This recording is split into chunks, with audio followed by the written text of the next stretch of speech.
evolucionando, ¿eh? Julio López, la pregunta que se quedó desde el anterior segmento, ¿cómo enfrentar a un neonazi latinoamericano o cómo eludirlo? ¿Qué hacer? Bueno, mira, en la última investigación que publiqué aquí en Argentina se llamó Las 4 lecciones que aprendí dando de baja al mayor grupo neonazi que había acá en Latinoamérica. Y te voy a dar muy brevemente las 4 lecciones, porque es muy importante para la gente entender esto.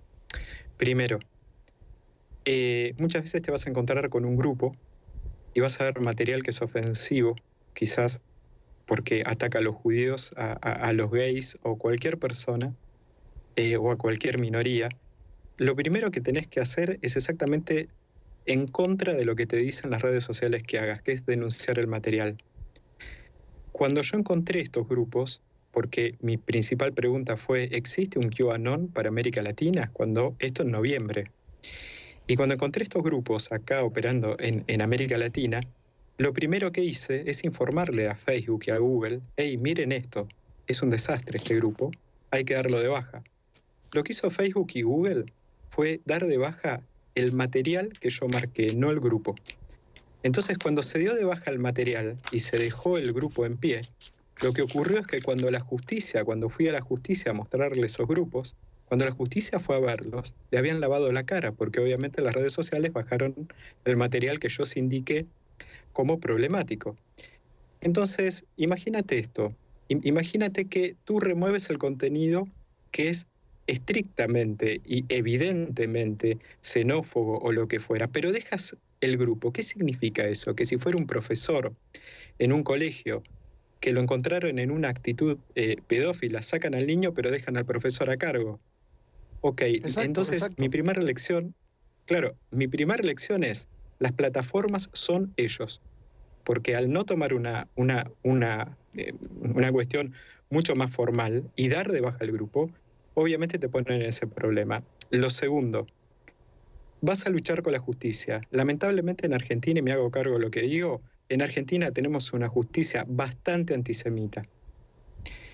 Ni las fiscalías que están especializadas en odio fueron capaces de hacer algo con la investigación que empujó a Google y presionó para que dé de baja un YouTube de 220.000 personas con 33 millones de visualizaciones. La justicia en Argentina puntualmente me preguntaba, ¿cómo sabés que eso es un grupo temático o simplemente son frases desafortunadas? Cuando pasó eso, obviamente soy tecnológico, de las 3.000 horas que tenía este grupo, bajé un set de 74 horas.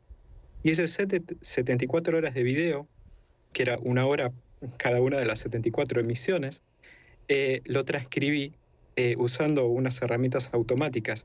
Y después hice una base de datos y le pregunté a la base de datos cuántas veces decían la palabra judío en 74 horas. Y el resultado era 129 veces.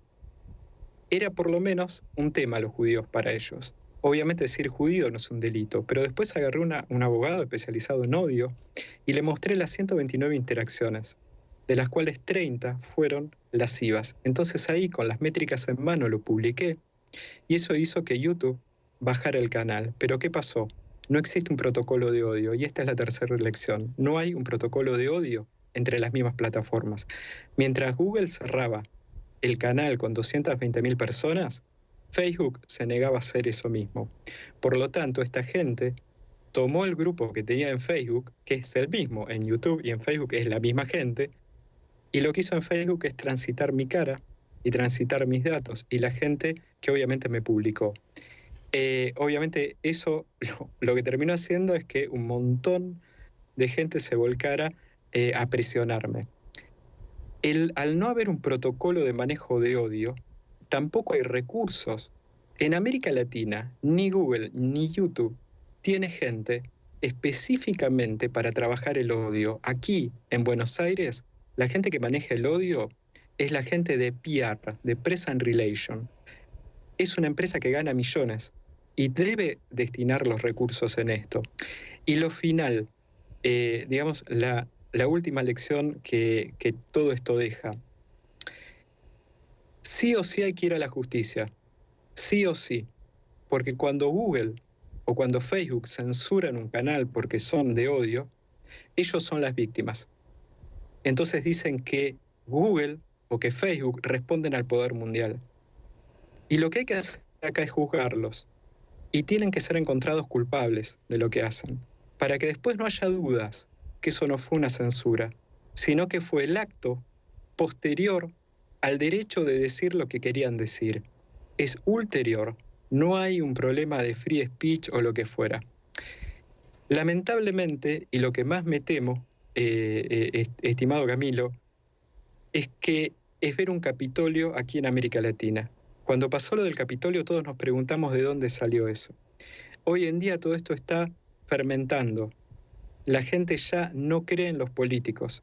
Los políticos tiraron los guantes en América Latina y la gente ya no les cree porque parte del desastre que hay en América Latina es la corrupción a los que los políticos se sometieron durante todos estos años. Entonces, todas estas ideas extremistas en esta coyuntura pandémica es un caldo de cultivo que va a terminar en una cristalización de violencia. Tenemos que hacer algo. La justicia tiene que hacer algo y las plataformas tienen que aceptar y destinar recursos. Es una vergüenza que en América Latina no exista gente que maneje odio y que estas dos plataformas, que tienen la mitad de la gente conectada en el mundo, no se hablen entre ellas y que si das de baja un canal en YouTube, en Facebook te digan que no lo pueden dar de baja porque es otra red social. Julio, ha sido, lo que has dicho en